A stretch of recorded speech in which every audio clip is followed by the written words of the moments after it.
A hilltop in southeastern Turkey, a single carved pillar rising from the earth, older than anything we thought possible. In 1995, German archaeologist Klaus Schmidt began excavating a site near the city of Sanliorfa and uncovered something that quietly broke every model of human development we had. Göbekli Tepe was built around 9,600 BCE, that is 11,600 years ago. Stonehenge dates to roughly 3000 BCE, the Egyptian pyramids to around 2500 BCE. Göbekli Tepe predates them both by more than 6,000 years. It was constructed before pottery, before the wheel, before metal tools, and before agriculture itself. According to everything we understood about how civilizations emerge, this site should not exist. At least 20 circular enclosures. Limestone pillars up to 18 feet tall, weighing as much as 50 tons, carved with a precision that challenges modern stonemasons working with modern equipment.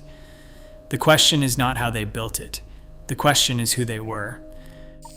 For decades, Göbekli Tepe was treated as an anomaly, a lone monument rising inexplicably from the Anatolian landscape, the solitary achievement of wandering hunter-gatherers who somehow reached beyond their means and then disappeared. That interpretation did not survive closer examination. In 2020, Turkey launched the TS Tepler project, the most ambitious archaeological initiative the region had ever seen. 219 scientists from 36 institutions began mapping not one site but 12, spread across 150 kilometers of southeastern Anatolia. What emerged was not an anomaly, it was a civilization. Karahan Tepe, Harbitsuvan, Sefertepe, and at least 8 other major sites all share the same T-shaped pillars, the same construction methods, the same carved symbols. Approximately 20 core pictographs appear consistently across every site in the network.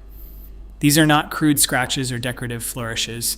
They are standardized symbols carved the same way, positioned in similar contexts, repeated across hundreds of pillars spanning centuries of construction. Linguists call this a semasiographic system, not writing as we understand it, but a deliberate communication system nonetheless. What makes this remarkable is the scale of the consistency. The variation in symbol proportions across all 12 sites measures less than 6%. Communities potentially speaking different languages, separated by days of difficult travel through mountainous terrain, maintained identical symbolic conventions for approximately 800 years. That is longer than the entire history of the United States. Longer than the Ottoman Empire lasted. Maintaining that kind of consistency across that span of time and distance does not happen organically. It requires institutions. It requires training.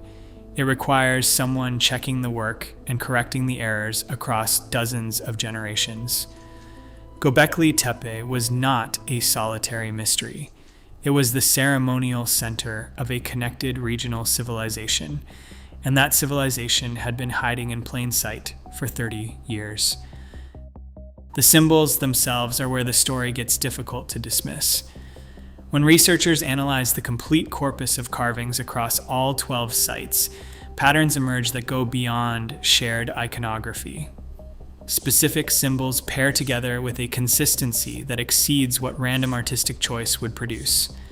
The snake and a particular H-shaped symbol cluster together 68% of the time on pillars where both appear. The scorpion almost never appears without at least one bird carved nearby. Snakes appear in groups of 3, 6, 9, or 12. Never odd numbers. These are not coincidences. These are rules. Something close to syntax. Different enclosures at Göbekli Tepe appear to correspond to different group identities. Enclosure A is dominated by snakes. Enclosure B by foxes. Enclosure C by boars. Each community that gathered at the site from across the regional network had, it seems, its own emblematic animal, its own enclosure, its own place within a shared symbolic order. Then there is Pillar 43. 47 distinct figures arranged in structured horizontal registers, stacked like sentences on a page. The central vulture sits at the exact geometric midpoint of the entire composition, both horizontally and vertically. The V-shaped friezes are aligned to within 2 millimeters across a width of 90 centimeters. Someone planned this before a single chisel stroke was made. Researcher Martin Sweatman fed high-resolution images of this pillar into astronomical simulation software. The vulture aligned with Sagittarius, the scorpion with Scorpius. The reconstructed night sky pointed to approximately 12,800 years ago, corresponding to the younger Dryas period, when geological evidence suggests a major climate disruption reshaped the planet. The German Archaeological Institute, which oversees the excavation, published a detailed rebuttal. Radiocarbon dates for the enclosure run at least 1,400 years younger than Sweatman's proposed date. Constellations, they note, are cultural constructs. Ancient peoples would not necessarily have grouped stars the way Greek astronomers later did. Both positions deserve consideration. The astronomical interpretation may be wrong, but the mathematical precision of the composition is not in dispute. Here is something that mainstream archaeology has not yet fully explained.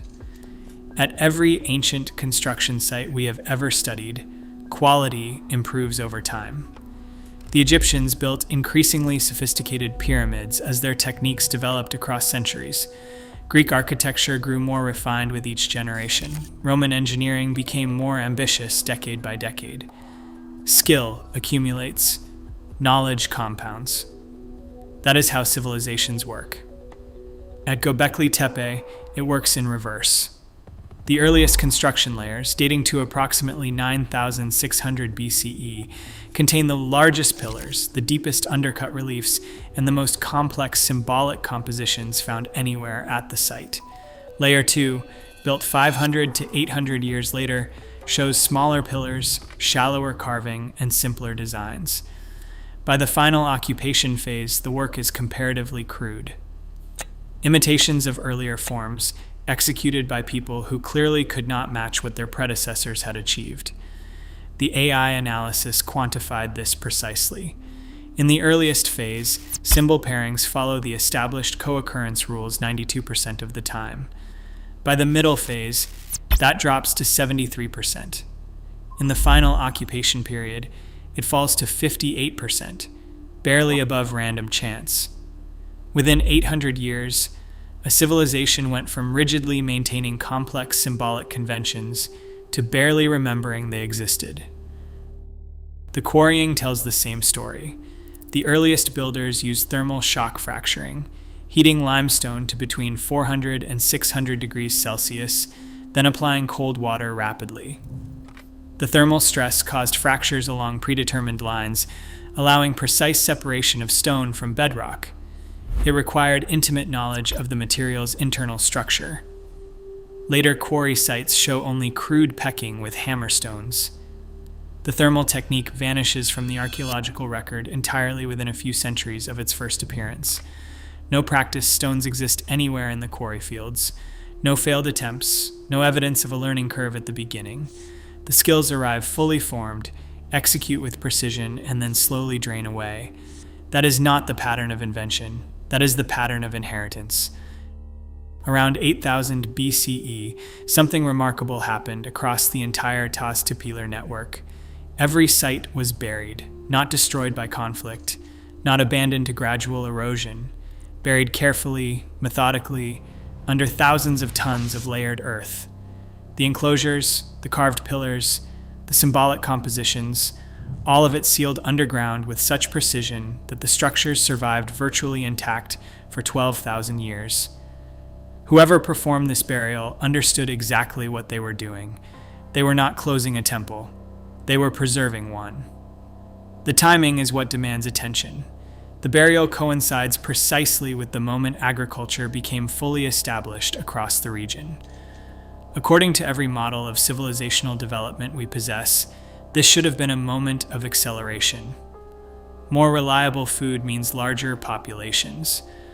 Larger populations mean more specialized labor. More specialization means greater engineering ambition.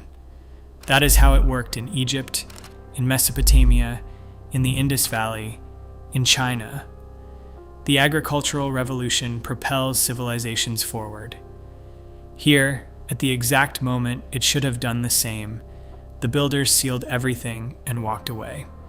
The DNA evidence offers the most grounded explanation we have.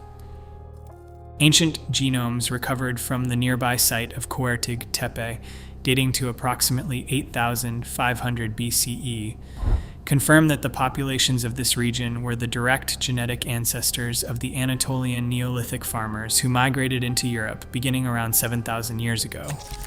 Those migrants carried agriculture, domesticated animals, and the accumulated knowledge of their homeland across an entire continent.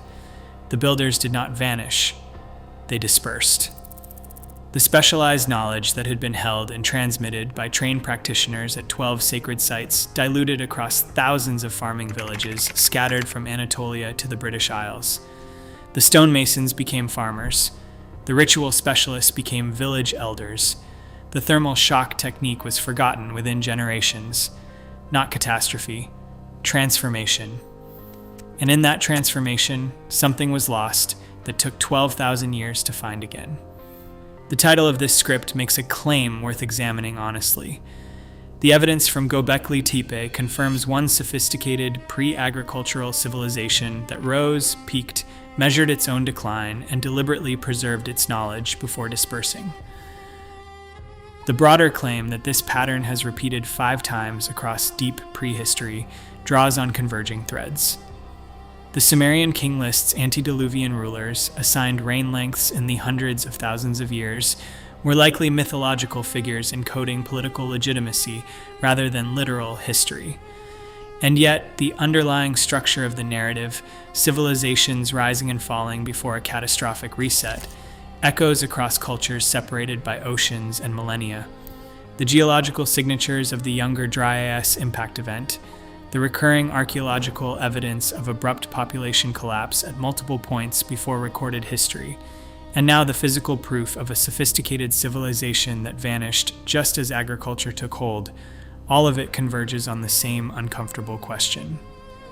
How many times has this happened before? The honest answer is that we do not know. The further back we look, the thinner archaeological record becomes.